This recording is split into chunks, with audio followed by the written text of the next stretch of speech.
I-interview lang kita, okay? Grabe, nakakaiyak yung story nito. Okay lang at 2 to 3 minutes, sabihin mo lang yung sa kagaling ang trabaho, bakit ka umuwi at magkano kinita mo yung kanina lang.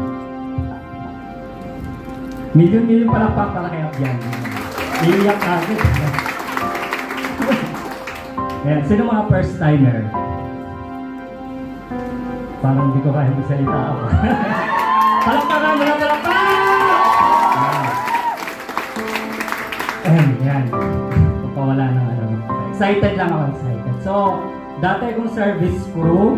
Ang mami ko ang trabaho is housewife. So, yung daddy ko naman is sa sabungan. Wala kaming regular work. Okay?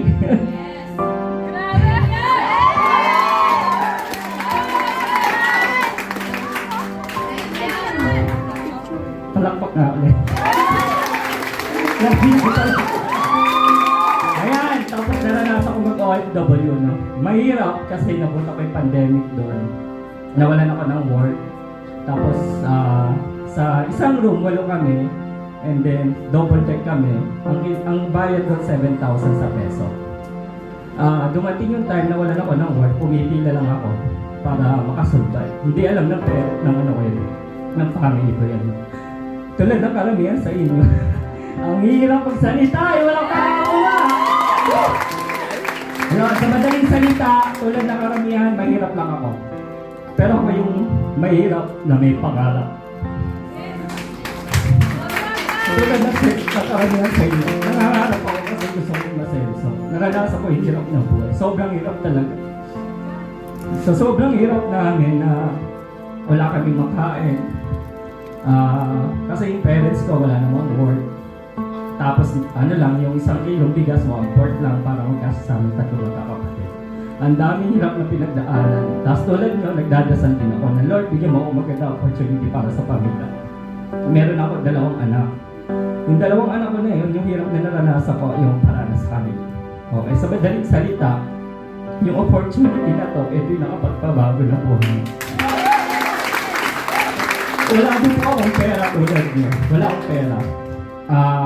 Sinangla ko lang yung registro ng motor ko. So, sinangla ko para makapag-member din.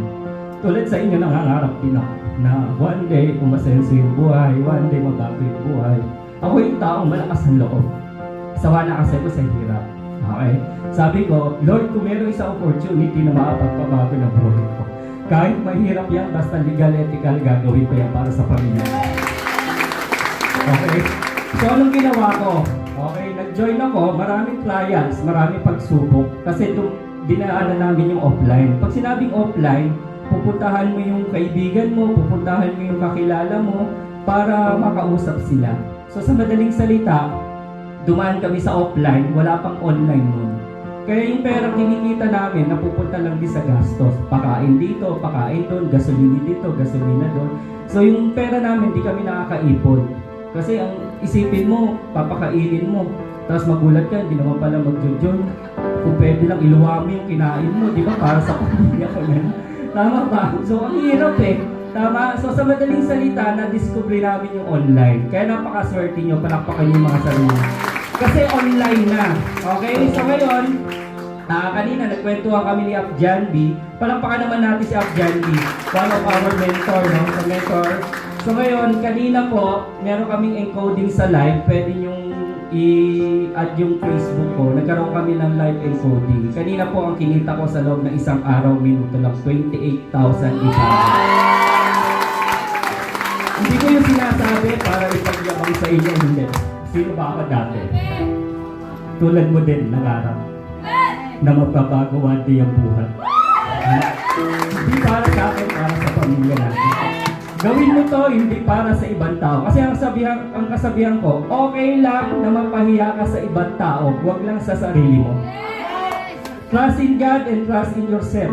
Bakit? Kasi pag naniwala ka sa sarili mo at naniwala ka sa taas, lahat ibibigay. Yung imposible, magiging posible sa iyo.